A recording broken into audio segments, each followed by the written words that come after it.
Ebana, ni finali kwenye upande wa kombe la mapinduzi. Kama ambavyo tunafahamu, mchezo huu unachezwa majira saa 1 kamili za jioni pale Gombani Pemba.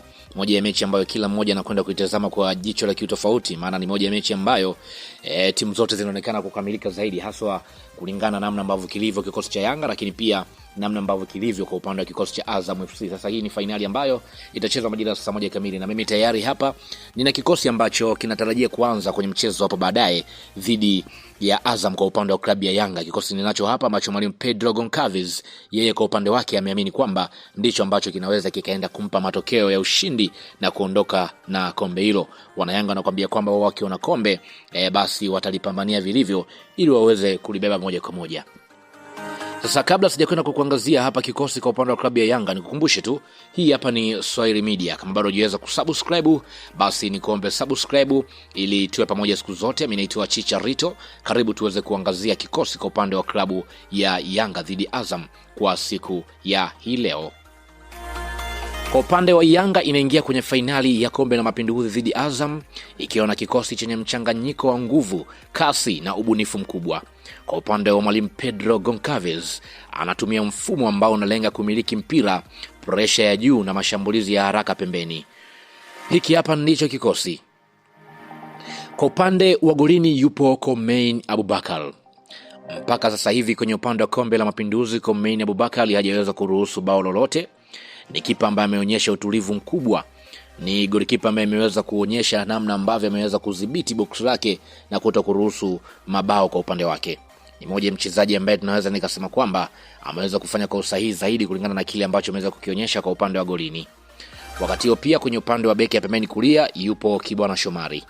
Kwa upande wa Kibwana Shomari tunafahamu kwa mechi za hivi karibuni ambazo ameweza kucheza kwa upande wake, amekuwa ni golikipa ambaye tunasema kwamba amekuwa ni beki ambaye amekuwa anamlinda zaidi golikipa kwenye eneo la kulia, hata kuruhusu cross imekuwa ni ngumu kwa upande wake. Jukumu lake ni kupanua zaidi uwanja, lakini pia na kutoa pasi sahihi kwa upande wake yeye mwenyewe. Lakini pia kwenye upande wa beki ya pembeni kushoto yuko Shadrack Isaka Boka. Kwa upande wa Shadrack Isaka Boka ndani ya msimu huu tunafahamu namna ambavyo amekuwa na nidhamu, nguvu, lakini pia ameweza kuonyesha hali yake ya kuweza kupambana kwenye eneo hilo. Kwa upande wa mwalimu atakuwa akimtumia zaidi kuzuia mashambulizi upande huo kwa ajili ya kucheza kutokana na Azam namna ambavyo amekuwa akionyesha hali ya kupambana zaidi kwenye mechi ndani ya msimu huu. Lakini pia kwenye upande wa mabeki wa katikati wawili yupo Azizi Andambwile. Kwa upande wa Azizi tunafahamu ni kiungo, lakini kwenye eneo la katikati amekuwa anaonyesha pia uwezo. Jukumu lake zaidi kubwa ambalo atakuwa akilifanya ni kukata mipira ya chini na kufunika nafasi ya mabeki wa pembeni.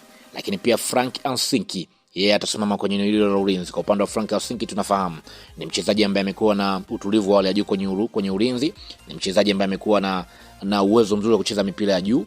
Kwa upande wa mwalimu atakuwa kimhitaji zaidi kwa upande wa Ansinki kuwa beki wa mwisho na kushinda mapambano yote, hasa kwa kupambana zaidi na washambuliaji wa Azam FC.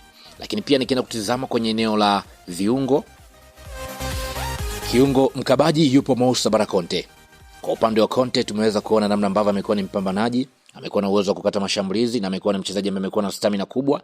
Jukumu lake zito zaidi ambalo atakuwa analifanya ni kukaa karibu zaidi na mabeki, lakini pia na kusafisha ile mipira ya hatari ambayo atakuwa akisawazisha kwa upande wa Azam FC. Lakini pia Duke Abuya atakuwa akisaidiana na Moussa Barakonte kama kiungo wakati. Kwa upande wa Abuya tunafahamu ana nguvu, lakini pia na uwezo wa kucheza vizuri kabisa box to box. Kwa upande wa mwalimu atakuwa akimtumia kuunganisha ulinzi na mashambulizi na kutoa pasi za mbele kwa ajili ya kusaidia pressure, kwa ajili ya kujaza watu wengi zaidi kwenye eneo la mbele.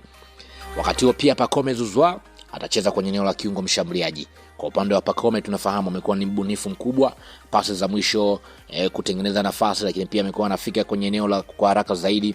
Jukumu lake kubwa zaidi ambalo amekuwa akipewa uwanjani ni kuwa mchezaji ambaye amekuwa akicheza kwa uhuru zaidi na washambuliaji wa mbele, lakini pia na kutengeneza nafasi, lakini pia na kupiga mashuti pale ambapo nafasi zinapatikana.